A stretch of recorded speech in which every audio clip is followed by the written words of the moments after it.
Hello and welcome to the Golden Playbook. Today we are going to do another ESPN mock draft. This time we have a 10-team full PPR draft. We are drafting out of the 5 slot, which is not my favorite, at least in a 12-team. I have not done many 10-team mocks yet this season, but we are going to see what kind of team we come up with. Our plan going in is to try to do the crowd favorite hero RB strategy, grabbing a solid RB1 and then waiting quite a while on RB2, kind of loading up on receivers, maybe a stud tight end, stud quarterback, that kind of thing. And the draft has now started. Justin Jefferson goes number 1. A little bit of a shock. Obviously, Jamar Chase is kind of the consensus 101 right now. But Jay Jettis goes off first. Even with the hamstring injury, I guess people aren't too worried. We're hoping to get one of those stud 3 running backs to fall to us at 5. All right, so Jamar falls to number 3. But we are guaranteed to get our stud hero RB in Jahmyr Gibbs. So we will take him. And now, in theory, we will wait quite a while on running back, kind of load up on some of those wide receivers. And there it is. There's the first round completed. A little bit interesting. Amon-Ra going at the 106. CD falling to the 108. Genty up at 107. Definitely some interesting picks. Hoping for a stud wide receiver to fall down to us. Maybe a Puka, BTJ. One of those guys, hoping for him to fall to us in the middle of the second round here. All right, we are on the clock. As you can see, one of those stud wide receivers did fall to us, Brian Thomas Jr., making our selection very, very easy. He's kind of the last one in that top tier for me. And then A.J. Brown slightly behind him. But after that, there's definitely a drop-off at wide receiver. So we're going to go ahead and grab Brian Thomas Jr. And I am very thrilled with the Jahmyr Gibbs, Brian Thomas Jr. start. Of course, a lot of these teams are going to be very, very solid at the beginning with it being a 10-team, so not quite as deep, but definitely love our start with Gibbs and Brian Thomas Jr. All right, I think my strat for this third-round pick is to hope one of the elite tight ends falls to us, and it looks like they will. With it being full PPR, I think these elite tight ends are going to have that much more of a jump. Both Bowers and McBride being huge target hogs should have, potentially 100 catches this season. So Bowers goes right in front of us. I'm very happy with McBride. I think they are much closer, or should be much closer in ADP than, a place like Underdog has them. You can almost get McBride a full round later now that he's kind of fallen to the middle of the third. So when we're going hero RB, I love to be solid, at a quarterback or at a tight end position. Typically not both. So now I'll usually wait on quarterback, especially in a 1 quarterback league. I'll probably wait because there's a lot of good players kind of later in the draft where you have a very viable quarterback if you don't get one of the elite ones, which now that we have an elite tight end, like I said, we'll probably wait off on quarterback because then that'll put us behind at receiver. All right, so we are back up on the clock. There is one more elite quarterback remaining in Jaden Daniels, but like I said, I'm probably not going to do that. As far as wide receivers concerned, getting a little thin, at least for kind of studs. I think at the top of my rankings here would be Marvin Harrison Jr. over Terry McLaurin. I'm expecting a big sophomore jump for Marvin, so I'm going to go ahead and take him, kind of pair up another second-year wide receiver. So we now have Gibbs, Brian Thomas Jr., Trey McBride, and Marvin Harrison Jr. Maybe I shouldn't have put that much stock into the Arizona passing offense grabbing their top 2 guys. Maybe I should have just gone with the Terry McLaurin and called it a day. But hey, I'm believing in Arizona this season. I think Kyler is going to have kind of these young stud weapons really buzzing. With that said, I do have all my players on week 8 bye. So in previous videos, I've said do not overly worry about it. With that being said, I should probably start avoiding some week 8 buys if I can help it. But I'm not overly worried about it. So what if you lose week 8? You have all the other weeks where your team will basically be at full strength. So with that said, going to try to continue going with the hero RB. If there's a good running back that falls to us here at 5, I might take him. But other than that, I'll probably just keep pounding wide receiver. All right, we are back on the clock. So Hampton would have been kind of a guy. If he did fall to us here at the 505, I probably would have pivoted and selected him. But with that being said, our wide receiver options, Mike Evans, DK Metcalf. I actually like DJ Moore a bit more than consensus. But let's go ahead and take Mike Evans with Godwin being kind of a slow ramp up. I think Mike Evans can kind of, keep finding the fountain of youth and provide for us. Gives us a guy who's not on week 8 bye, so that's obviously very helpful. And then in the 6th round, we might try to find our second running back here as a kind of a string of them are going. So maybe we'll look at our second RB in the 6th. And we are a pick away as a little string of tight ends go there, and then DJ Moore. Also, we have kind of hit a teardrop in running back in a major way. We are down to some of the rookies and then some of the vets. So we are going to go ahead and grab another wide receiver here. I think this is a perfect team to grab Rashee Rice with having 3 receivers that already are going to be playing, making contributions at the beginning of the season. Even if he hits a little lengthy suspension, it's not going to bother us. He's our 4th wide receiver, so this is kind of a perfect team to grab him. And then in the 7th, we should probably look at one of the running backs. I'm thinking one of the rookies with upside, just because we have the mainstay with Jahmyr Gibbs. Hopefully an RJ Harvey falls to us or a Travion Henderson. That'll be who we're looking at in the 7th round.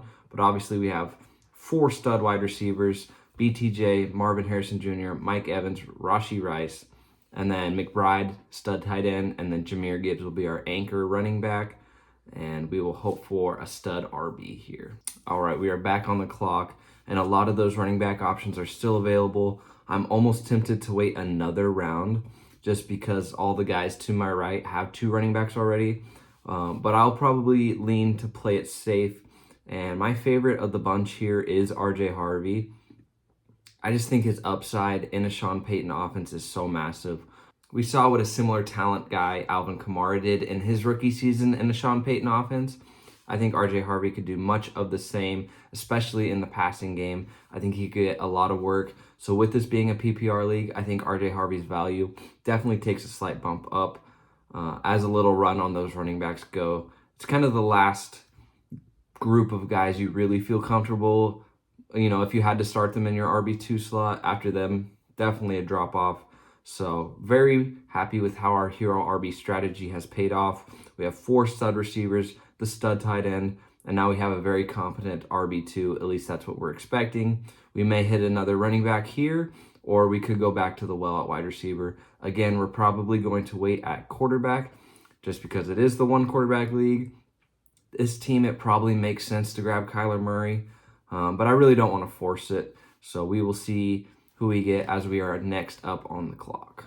All right, and we are back on the clock. Some really solid wide receiver options here with Rome, Tet. I like Diggs a little bit as well. Tony Pollard, kind of the last running back there that would give us some juice. Gonna wait at quarterback. I'd say personally this will be a Tet McMillan draft pick for me. I'm expecting him to be the alpha dog there in Carolina. I expect their offense to kind of take a jump. Bryce Young looked decent at the end of last season. So we have 5 very, very stud wide receivers. And now we can kind of look to build a little bit of RB depth behind Gibbs and Harvey. Some guys who could pop if an injury happens or if they just become the better guy. I have some guys a little bit later that I like for that. And then we'll take a look at quarterback as well. Like I mentioned, Kyler makes a lot of sense for this team. If he's here at the 905, it's something to think about. But I might end up trying to push him to the 1006. We will see how that goes. All right. As you can see, Kyler did go 2 picks ahead of us here. I am not going to overly stress about it. I think I'm going to grab Tony Pollard just to get a little bit of certainty, a little bit of beginning of the season production behind a rookie like RJ Harvey, who might not kind of break into the fold right away. We're going to want some good running back points at the beginning of the season when Tony Pollard's still healthy, still the guy.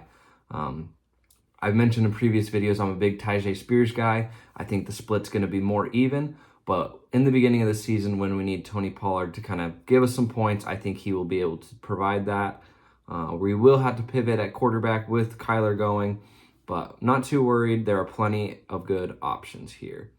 Kyler was that team's second quarterback too, behind Burrow, so it doesn't really make a ton of sense to me, but hey, that's fantasy. All right, we are back on the clock. We have the 5 solid receivers, so I think we'll probably wait there. Definitely some good quarterback options. I like both Purdy and Herbert. Perhaps we grab Herbert here, kind of solidify our quarterback position a little bit. I do have Herbert over Purdy in my rankings. I just think with all the injury to wide receiver, Purdy's, a little more susceptible and the weapons aren't quite so good. I know the Chargers don't have a ton of weapons outside of Ladd. Perhaps the rookie Trey Harris will turn into something. But I just like Herbert a little bit better. Generally speaking, they're kind of in that same tier for me. I just have a slight preference to Herbert. All right, so now that we have our quarterback, I think we will keep kind of continuing to look for running back depth. Won't force it. If there's a very solid wide receiver we like there, that's totally fine to grab a sixth guy. We have 4 more bench spots on this team. And then, of course, we'll grab the defense and kicker in the last 2. If you are newer to fantasy football or kind of don't know the strategy there, definitely wait till the last 2 rounds to grab your defense and kicker, with the defense being second to last, kicker in the last. And don't waste your earlier round picks on the defense and kicker. You can spend your time really bolstering your running back and wide receiver depth while your other league mates kind of waste their picks on defense and kicker. You can get lots of depths for buys, for injuries, and it'll really overall help your team out. So wait on defense and kicker if you're newer to fantasy. For example, I know this guy in the 3 slot is probably on auto pick. That's what drafted him, the defense. But imagine drafting a defense when there's guys like Khalil Shakir, Ricky Pearsall, Caleb Williams out here. Obviously not ideal. With that being said, we are on the clock. Running back, there's a little dip there. So we are probably going to grab our 6th wide receiver. This might be our last one. And with all of the injuries in San Fran, I'm going to grab Ricky Pearsall, which we probably could have grabbed Purdy to stack with Pearsall. But I'm not overly worried about it.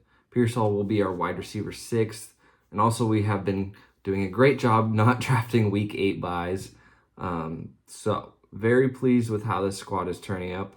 A little recap, we have Jahmyr Gibbs, RJ Harvey, and Tony Pollard at running back so far. We've got the stud tight end and Trey McBride, and then our 6 wide receivers, BTJ, Marvin Harrison Jr., Mike Evans, Rashee Rice, Ted McMillan, and Ricky Pearsall, with Herbert at quarterback. So this team, I'm honestly probably done drafting wide receivers. We will kind of look to bolster our running back depth, and then perhaps a backup tight end or quarterback. I'm not too set on it. Maybe we will grab like a second quarterback just so we have a guy in our back pocket that we like. All right, and we are back on the clock. Let's see, what kind of running backs here? Ford, Rachaad White, Jordan Mason. Caleb Williams is up there. Let's see. I think I'm going to grab Jordan Mason here. Sounds like Minnesota's backfield is going to be quite the committee between Aaron Jones and Jordan Mason. I hear Jordan Mason has looked like a very, very solid runner in camp so far. And obviously Aaron Jones is aging. I believe he's 30 now. So I think Jordan Mason has, and he showed last year he can absolutely be a guy when the backfield is his. So we are getting Jordan Mason like 5 rounds after Aaron Jones in this, which I absolutely love. Very, very pleased with the 12th round Jordan Mason. All right, we are back on the clock. And listen, there's some good, solid running back options that I like here. Both Sampson and Charbonnet, I think, are going to be very, very solid pieces. I wouldn't mind getting Love or McCarthy for a little upside second QB, but I think I'll try to wait and push him off to the 14th, excuse me. So I'm going to go ahead and grab Zach Charbonnet, who I love. I think Kenneth Walker cannot stay healthy for a full season. And even when he does, I think Charbonnet will be, very much involved in this running attack. I'm not expecting Seattle to be a great offense by any means, but I think Zach Charbonnet is going to get a bigger workload than people think. And as we saw last year, when Walker is down, Charbonnet is very adept and can get, multiple touchdown games, stuff like that. So we will look to grab our QB2 in the 14th. McCarthy does go off the board, so we will kind of peek at our options there. But I really like how this hero RB strategy has worked out, because I like a lot of these later running back values that we're kind of getting. I think a lot of guys to complement Jahmyr Gibbs, and then we're obviously loaded at wide receiver. So both of those quarterbacks go. I might just grab, let's go QB. Honestly, there's a ton of good guys left, so maybe we'll wait even another round. Let's take a look here. Benson, Burden.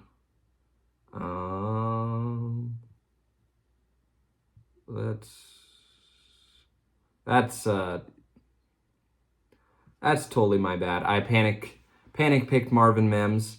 Was trying to get back to a quarterback because I didn't realize this would be our last bench spot because we are now to defense and kicker. But so in theory, that was another one of these quarterbacks who they won't let us see anymore.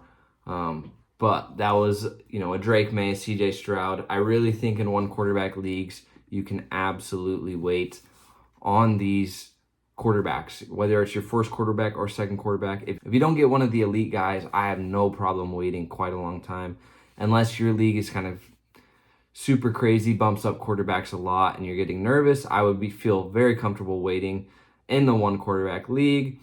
With that being said, here's kind of our squad. We have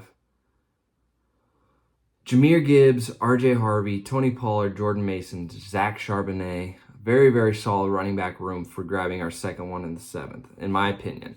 And then wide receivers, we have BTJ, MHJ, Mike Evans, Rashee Rice, Tet McMillan, Ricky Pearsall, and then an accidental Marvin Mims, who should be our second quarterback, like I mentioned.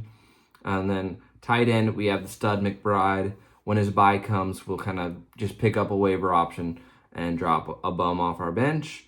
And then quarterback, we have Justin Herbert, and would have been a second option like a Drake May, CJ Stroud, that kind of guy. So comment down below what you think of our team. How did I do? Do you guys like the hero RB strategy, or what strategy have you been kind of rolling, at least for these ESPN mock drafts? Comment down below if you would like to see one of these not in the 5 slot. Tell me what draft pick you got, and I will do one from that draft position. While you're down there, make sure you smash that subscribe button if you like this kind of content, and hit the like. That really helps me out, kind of boost up our video, if you will. Appreciate you guys watching, tuning in. We will catch you on the next one. Peace.